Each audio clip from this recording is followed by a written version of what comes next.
Hello everyone, I am Ruchita with my batchmates Prasanna and Pratyusha.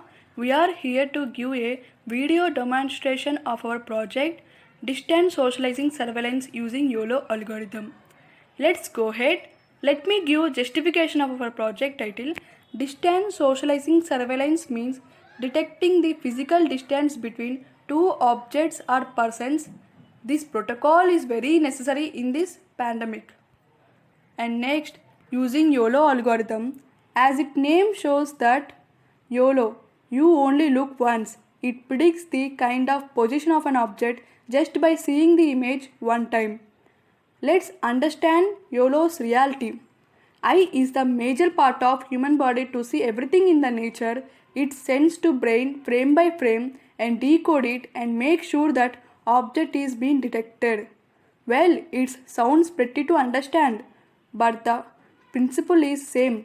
When it comes to brain, it detects within seconds, that is beyond our comparison. Let's dive deep to understand it. Major challenges to detect an object are variable number of objects, multiple spatial scales, limited data, modeling, speed of real-time detection. These are accepted by YOLO. Why YOLO is better than other CNN algorithms? Let's consider some challenges and compare algorithms. Comparing YOLO with faster RCNN, and let's see how YOLO hits it. Based on the comparison of inference speed and detection of small and far away objects, YOLO gets right choice. And next, little to no overlapping boxes in the below given images where we can see YOLO has no overlapping. If you consider in a crowded area, YOLO makes sure to detect the objects. So this gives an inference that YOLO has an obvious high operating speed.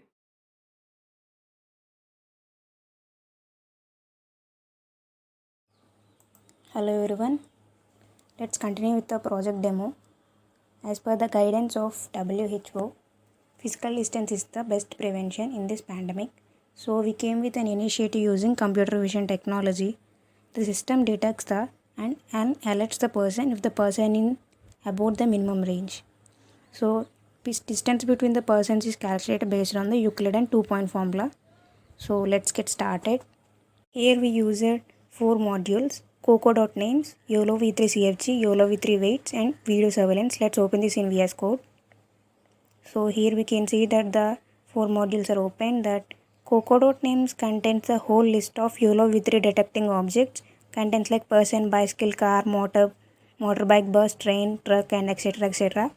But we necessarily used only person object, as our project is about to detect the distance between two persons and calculate the minimum range. So let's see another module like YOLO v3 CFG, which contains the whole standardizations of YOLO v3 file, and which use it to calculate the bounding boxes and confidence score of an object. And next in YOLO v3 weights, which contains the whole output to detect the object in a frame by frame manner. So let's go to the main module. In main module you can see we are importing two files like OpenCV and NumPy.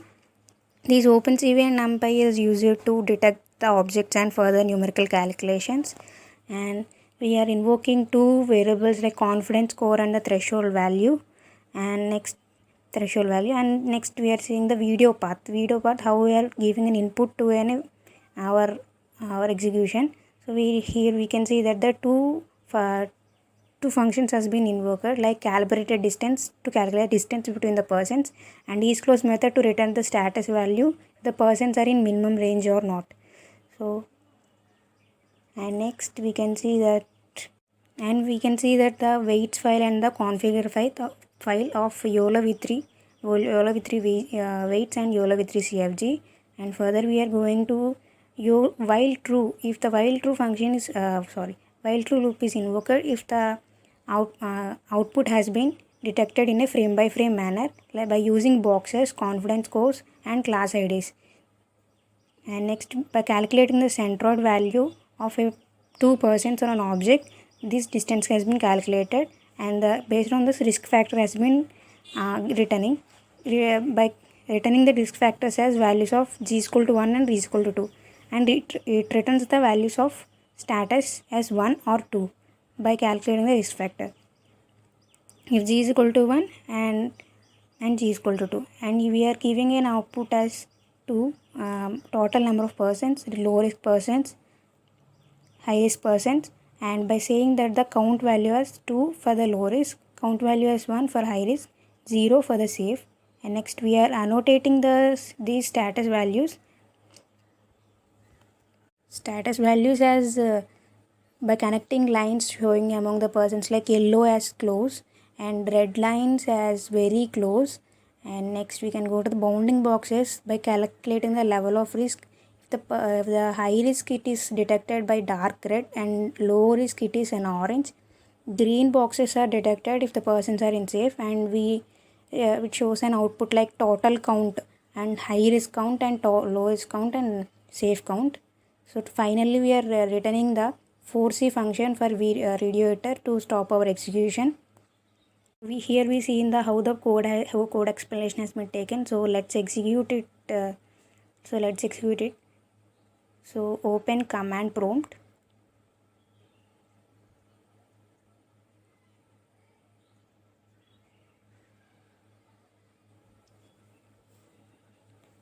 So here I shown the steps how we want to proceed for our execution, and open command prompt and type the command directive where your Python file total file location has been located, and save that whole files in a single folder, and go and just paste it and press enter, and type that Python directive, Python main module directive, and copy it and paste it. Press enter. So it executes and it takes time.